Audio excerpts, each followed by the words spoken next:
Dubai international airport আবারও সীমিত পরিসরে ফ্লাইট চালু করার ঘোষণা দিয়েছে আজ সন্ধ্যায়।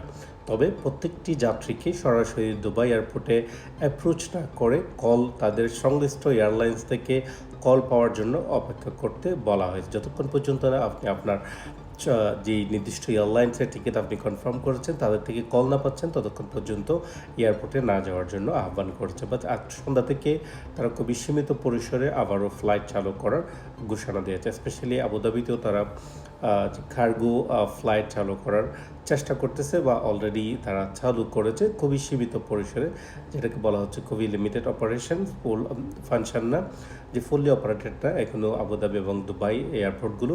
বাট তারা লিমিটেড যে ফ্লাইট চলার অপারেশন করার জন্য আপ্রাণ চেষ্টা করতেছে। আশা করি 2-1 দিনের ভিতরে হয়তো সেটা অনেকটাই স্বাভাবিকের কাছাকাছি আসবে। স্বাভাবিক হতে হয়তো একটু সময় লাগবে, বাট সেটা হয়তো অ্যাটলিস্ট হাফ ক্যাপাসিটিও যদি 50% ক্যাপাসিটিও যদি সেটা অপারেট হতে পারে, তাহলে অনেক মানুষ যারা এখানে আটক হয়ে আছে, মানে যারা কী হয়ে গেছেন, যারা স্ট্রোক হয়ে আছেন, এখানে যেতে পারেন নাই, যারা এখানে আছেন বিভিন্ন হোটেল অবস্থান করছেন, তাদের ক্ষেত্রে হয়তো সুবিধা হবে, তারা তাদের ডেস্টিনেশনে ফিরে যেতে পারবেন। আল্লাহ সবাইকে ভালো রাখুক, সুস্থ রাখুক, হেফাজত রাখুক। আমিন। আসসালামু আলাইকুম ওয়া রাহমাতুল্লাহি ওয়া বারাকাতুহু।